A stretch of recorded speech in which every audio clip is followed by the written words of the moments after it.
لقد يسرنا القرآن للذكر فهل من مدكر۔ بسم اللہ الرحمن الرحیم۔ السلام علیکم ورحمۃ اللہ وبرکاتہ۔ خواتین و حضرات، میں ہوں عبد الماجد حسینی۔ آج پھر سے آپ کے سامنے مولانا الیاس گھمن صاحب کا اشتہار 20 رکعت تراویح کے دلائل، جیسا کہ آپ اسکرین پہ دیکھ سکتے ہیں، ان کا اشتہار ہے جو مسجدوں میں ہندوستان سے لے کر پاکستان، بنگلہ دیش تک ہر جگہ مسجدوں میں لٹکا ہوا آپ نے دیکھا ہوگا۔ اس کے اندر 15 دلائل ہیں جو کہ ان دلیلوں سے ثابت کیا جاتا ہے کہ 20 رکعت تراویح کے دلائل ہیں، اور یہ 15 دلیلیں یہ بیسٹ دلیلیں ہیں اس معنی میں، کیونکہ اشتہار میں ٹانگنا اور مسجدوں میں لگانا اور لوگوں کو یہ دکھانا کہ یہ ہماری دلیلیں ہیں جو 20 رکعت تراویح کے اوپر ہیں، اور طالب علموں کو سمجھانا، عوام کو سمجھانا، تو اس سے پتہ چلتا ہے کہ یہ 15 دلیلیں ہیں، انہی ہی بنیاد پر 20 رکعت تراویح پڑھی جاتی ہیں۔ جبکہ صحیح احادیث میں، جیسا کہ تراویح کے مسائل کے تعلق سے جو ویڈیوز ہیں اسے آپ دیکھ سکتے ہیں، اس کے اندر بتایا گیا ہے کہ اللہ کے رسول صلی اللہ علیہ وسلم، اسی طرح سے حضرت عمر رضی اللہ تعالیٰ عنہ کی سنت، اسی طرح سے ابی بن کعب کی سنت اور تمیم الداری کی سنت، اور ان کے علاوہ صحابہ کرام کی سنت، اور ان کے بعد کے اکثر و بیشتر ائمہ کی سنت 8+3 ہے، یعنی ٹوٹل 11 رکعت تراویح سنت ہے۔ لہٰذا ان دلیلوں کا ہم جائزہ آپ کے سامنے پیش کر رہے ہیں، اور انشاءاللہ تعالی آج ہم 8ویں دلیل، 8ویں، 9ویں، 10ویں انشاءاللہ دیکھتے ہیں۔ 10 منٹ کے اندر کتنی دلیلیں آپ کے سامنے پیش کر سکتا ہوں، اس کا جائزہ پیش کر سکتا ہوں۔ جیسا کہ اسکرین پہ آپ دیکھیے، میں پہلے زوم کر دوں، دلیل نمبر 8 پہلے دیکھ لیجئے آپ۔ یہ دلیل نمبر 8 ہے،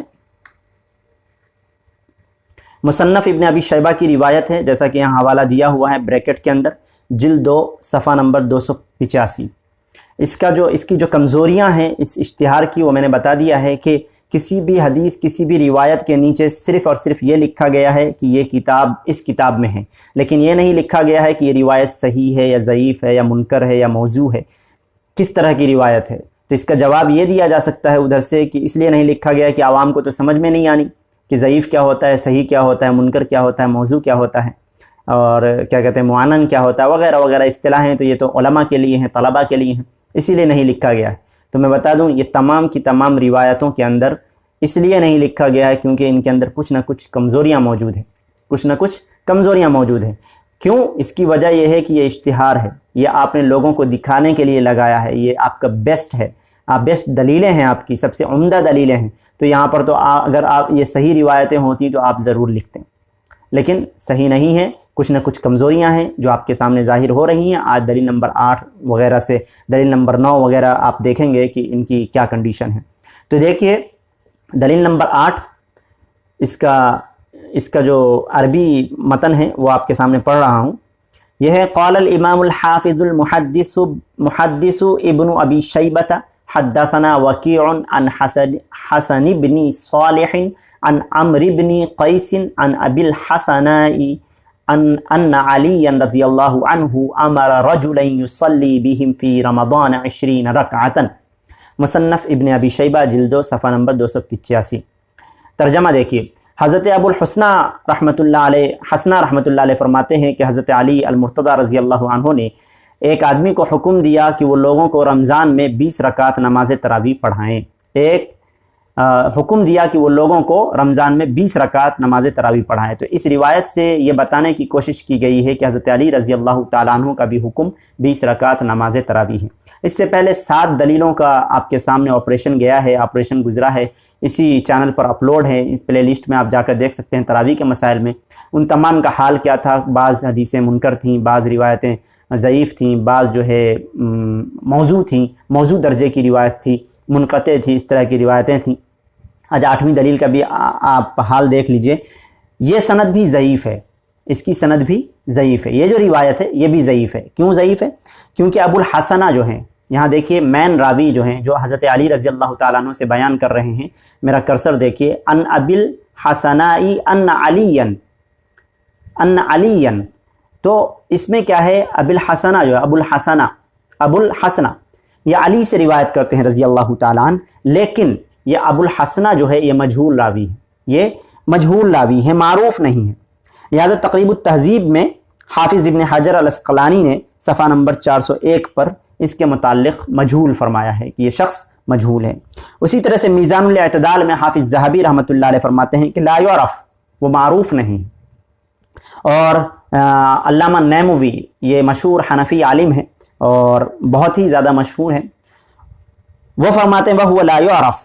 آثار السنن ان کی کتاب ہے، آثار السنن، اس کے حاشیہ میں یہ لکھتے ہیں کہ یہ معروف نہیں ہے، یہ جو ابو الحسنہ ہے یہ معروف نہیں، لہٰذا مجہول ہونے کی وجہ سے یہ روایت ضعیف ہوئی۔ اب آئیے ہم دلیل نمبر 9 کو بھی ڈسکس کر لیتے ہیں۔ دلیل نمبر 9 میں آپ کے سامنے زوم کر دیتا ہوں پہلے۔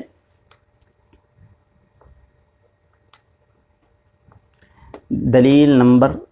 9، یہ دلیل نمبر 9 امام مروزی کی قیام اللیل کتاب ہے، اس کا حوالہ ہے، اس کے اندر صفحہ نمبر 157 پر یہ روایت ہے، اور یہ روایت اس کا عربی یہ ہے ان زید بن وہب رضی اللہ عنہ کان عبداللہ بن مسعود رضی اللہ عنہ یصلی بنا فی شہر رمضان فینصرف علیہ لیل کان یصلی 20 رکعتا ویوتر ب3۔ ترجمہ یہ ہے کہ حضرت زید بن وہب رحمۃ اللہ علیہ، معاف کیجیے گا رضی اللہ عنہ اس میں لکھا ہوا ہے، رحمۃ اللہ علیہ فرماتے ہیں کہ حضرت عبداللہ بن مسعود رضی اللہ عنہ رمضان شریف میں ہمیں نماز تراویح پڑھاتے اور گھر کو لوٹ جاتے تو رات ابھی باقی ہوتی تھی، پھر آپ رضی اللہ عنہ 20 رکعت تراویح اور 3 رکعت وتر پڑھاتے تھے۔ اب دیکھیے اس روایت سے یہ ثابت کرنے کی کوشش کی گئی ہے کہ حضرت عبداللہ ابن مسعود رضی اللہ تعالیٰ عنہ کا جو عمل ہے وہ 23 رکعت پڑھنے کا، یعنی 20 + 3۔ یہ روایت قیام اللیل کے اندر امام مروزی کی جو کتاب ہے اس کے صفحہ نمبر 157 پر ہے۔ اب یہاں پر ایک نوٹس کریں گے آپ تو یہاں پر جو ہے نا سند نہیں لکھا گیا، یہاں پر ڈائریکٹ کہا گیا ان زید بن وہب رضی اللہ عنہ کان عبداللہ بن مسعود، یہاں پہ سند نہیں لکھا گیا ہے، سند نہیں لکھا گیا، کیوں نہیں لکھا گیا ہے آگے دیکھیے اس روایت کا حال کیا ہے۔ مروزی کے اندر صفحہ نمبر 157 اور بعض ایڈیشن میں صفحہ نمبر 200 کے اندر موجود ہے، اور یہ روایت بے سند ہے، اس کے اندر سند ہی موجود نہیں ہے، یعنی امام مروزی نے اپنی کتاب کے اندر بلا سند ذکر کیا ہے، اور بلا سند روایت کا حال اتفاق ہے اس بات پر کہ جب اس کی سند نہ ہو تو وہ قول کوئی قول ہی نہیں ہوتا ہے، اس کی مطلب اس کی حیثیت ہی نہیں ہوتی ہے کہ اس کے اوپر کسی مسئلے کی بنیاد رکھی جائے، وہ صحیح ہے غلط ہے، کس نے کیا کہہ دیا ہے کب کہہ دیا ہے کچھ پتہ نہیں، اس کی سند ہی نہیں ہے، کچھ کس نے بیان کر دیا، اپنی طرف سے گڑھ دیا ہے، کیا کر دیا وغیرہ وغیرہ، بہت سارے اشکالات ہیں، تو بغیر سند کے تو کچھ ہے ہی نہیں۔ لہٰذا عمدۃ القاری امام عینی حنفی رحمۃ اللہ علیہ اس میں جو ہے یہ روایت موجود ہے اور سند کے ساتھ ہے، لہٰذا یہاں پر جو ہے قیام اللیل للمروزی کے اندر جو موجود ہے وہ بلا سند ہے، لیکن وہاں سے انہوں نے نقل کیا، لہٰذا اسی لیے میں نے آپ کو بتایا کہ بلا سند ہے۔ اب آئیے اس کی سند کہاں موجود ہے، عمدۃ القاری کے اندر امام عینی حنفی رحمۃ اللہ علیہ نے جو سند ذکر کیا ہے حفص بن غیاث عن الاعمش کی سند سے مروی ہے، اور حفص بن غیاث جو ہے وہ مدلس ہیں، طبقات ابن سعد کے اندر موجود ہے، آپ دیکھ سکتے ہیں یہ مدلس ہے، اور مدلس کا کیا مطلب ہوتا ہے، مدلس کا جب سماع موجود نہ ہو تو وہ روایت ضعیف ہوتی ہے، جبکہ وہ ان سے روایت کرے۔ اب اسی طرح سے دوسرے راوی ہیں اعمش، امام اعمش بھی مدلس ہیں، اور یہ ثقہ راوی ہیں، لیکن کیا ہے یہ مدلس ہیں، یہ صحیح ابن حبان اور اسی طرح سے تلخیص الحبیر وغیرہ کے اندر یہ ڈیٹیل دیکھ سکتے ہیں۔ اور پتہ یہ چلا کہ یہ سند جو ہے یہ سند یہ تدلیس کی وجہ سے ضعیف ہے، مردود ہے، ضعیف ہونے کی وجہ سے مردود ہے، اس پر کسی عبادت کی بنا نہیں رکھی جا سکتی۔ اور دوسری جو بڑی کمزوری ہے وہ کیا کمزوری ہے کہ یہ جو ہے اعمش جو ہے ان کی ملاقات حضرت عبداللہ ابن مسعود سے ثابت نہیں ہے، عبداللہ ابن مسعود رضی اللہ تعالیٰ عنہ سے ثابت نہیں، لہٰذا یہ روایت منقطع ہوتی ہے۔ اور کس بنا پر یہ کہا جا رہا ہے کہ یہ سماع ثابت نہیں ہے، ملاقات ثابت نہیں ہے، کہ عبداللہ ابن مسعود رضی اللہ تعالیٰ عنہ کی جو وفات ہے وہ 32 یا 33 ہجری میں ہوتی ہے، 32 یا 33 ہجری میں ان کی وفات ہوتی ہے مدینہ منورہ میں، اور اعمش جو ہے امام اعمش وہ ثقہ ہیں لیکن مدلس ہیں، وہ 61 ہجری میں پیدا ہوتے ہیں، تو ابن مسعود رضی اللہ تعالیٰ عنہ اور ان کی پیدائش میں بہت لمبا وقفہ ہے، یعنی 32 یا 33 ہجری میں عبداللہ ابن مسعود کی وفات ہوتی ہے رضی اللہ تعالیٰ عنہ، اور امام اعمش پیدا کب ہوتے ہیں 61 ہجری میں، تو 32 61 یہ اتنا وقفہ ہے ان کا، یعنی پیدا ہونے کا، پیدائش اور وفات کا، تو پھر ان کی ملاقات ہی ثابت نہیں، لہٰذا یہ روایت منقطع ہوئی، اور منقطع یعنی کہ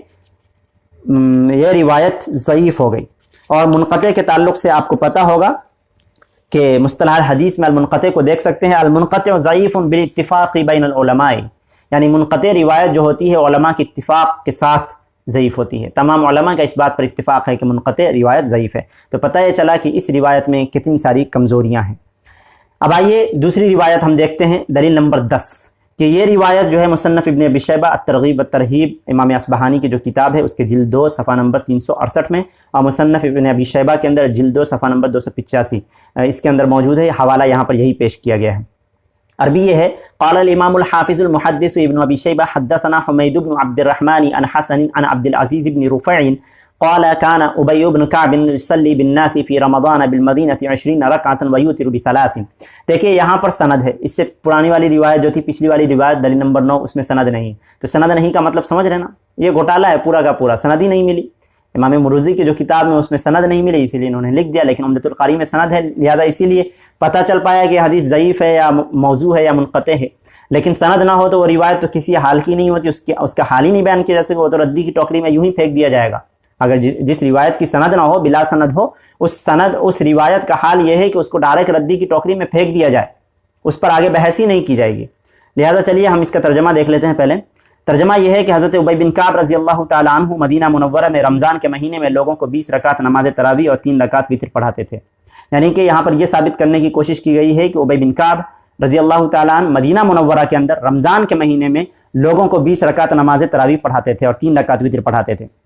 آپ نے تقریروں میں سنا ہوگا، بڑے بڑے علماء جو ہیں جو بیان کرتے ہیں 20 رکعت تراویح کے تعلق سے، تو اجماع سنتے ہیں۔ اجماع کا مطلب یہ ہے کہ اتفاق سے 1400 سال سے ہمیشہ سے 20 رکعت تراویح ہی چلتا آ رہا ہے اور یہی نماز پڑھتی آ رہی ہے، یعنی 23 رکعت، یعنی وتر لگا کر۔ اجماع یہی سب اجماع ثابت کیا جا رہا ہے، یعنی ابی بن کعب بھی ہیں، علی رضی اللہ تعالیٰ عنہ بھی ہیں، اور تمیم الداری بھی ہیں، عبداللہ بن مسعود بھی ہیں، اور عمر رضی اللہ تعالیٰ عنہ بھی ہیں، یعنی تمام کے تمام کا اتفاق ہے اس بات پر وہ 20 پڑھا تھا۔ لیکن حال کیا ہے آپ دیکھیے، اب اس روایت کو دیکھیے، یہ روایت بھی ضعیف ہے، اور کیوں ضعیف ہے؟ عبدالعزیز بن رفیع کے تعلق سے امام نبوی فرماتے ہیں، امام آثار السنن کے حاشیہ میں فرماتے ہیں کیا؟ عبدالعزیز بن رفیع لم یدرک ابی بن کعب، عبدالعزیز بن رفیع نے ابی بن کعب کو نہیں پایا ہے، یعنی ان کی ملاقات ہی نہیں ہے۔ ابی بن کعب کی عبدالعزیز بن رفیع کی ملاقات جو ہے حضرت ابی بن کعب سے ہے ہی نہیں، جب ہے ہی نہیں تو ان سے روایت کیسی؟ اور یہ روایت پتہ یہ چلا کہ روایت منقطع ہے، جیسا کہ ابھی میں نے بتایا، منقطع حدیث جو ہے وہ ضعیف ہوتی ہے۔ المنقطع ضعیف بالاتفاق بین العلماء، یعنی تمام علماء کا اس بات پر اجماع ہے کہ منقطع حدیث جو ہے وہ ضعیف ہے، لہٰذا یہ روایت بھی اس قابل نہیں ہے کہ اس کو دلیل کے طور پر پیش کیا جائے۔ اور آپ اندازہ لگا سکتے ہیں کہ کسی ایک سے غلط کام کو، یعنی کہ ضعیف کام کو، جو کمزور کام کو ثابت کرنے کے لیے کس طرح کی ایڑی چوٹی کا زور لگایا جاتا ہے اور اس طرح سے پیش کیا جاتا ہے۔ پتہ یہ چلا یہ بھی روایت منقطع ہونے کی وجہ سے ضعیف ہے، اور اس دیکھیے ابی بن کعب رضی اللہ تعالیٰ عنہ کی یہ روایت جو ہے یہ ضعیف 23 رکعت والی ہے، لیکن صحیح روایت موطا مالک کے اندر ہے 11 رکعت کی۔ حضرت عمر رضی اللہ تعالیٰ عنہ نے ان کو امام منتخب کیا اور فرمایا، حکم دیا کہ تم 11 رکعت پڑھاؤ، اور وہ صحیح سند کے ساتھ ہے۔ تو صحیح سند پر عمل نہیں کیا جا رہا ہے، صحیح روایت پر عمل نہیں کیا جا رہا ہے، یہ ضعیف روایت پر عمل کیا جا رہا ہے۔ لہٰذا مجھے امید ہے کہ آپ حضرات صحیح روایات پر، صحیح احادیث پر عمل کریں گے، جو اللہ کے رسول سے بھی 11 ثابت ہے اور حضرت عمر رضی اللہ تعالیٰ عنہ اور دیگر صحابہ کرام سے بھی 11 ہی ثابت ہے۔ انشاءاللہ پھر ملتے ہیں اگلے ویڈیو میں، جب تک کے لیے اجازت دیجیے۔ السلام علیکم ورحمۃ اللہ وبرکاتہ۔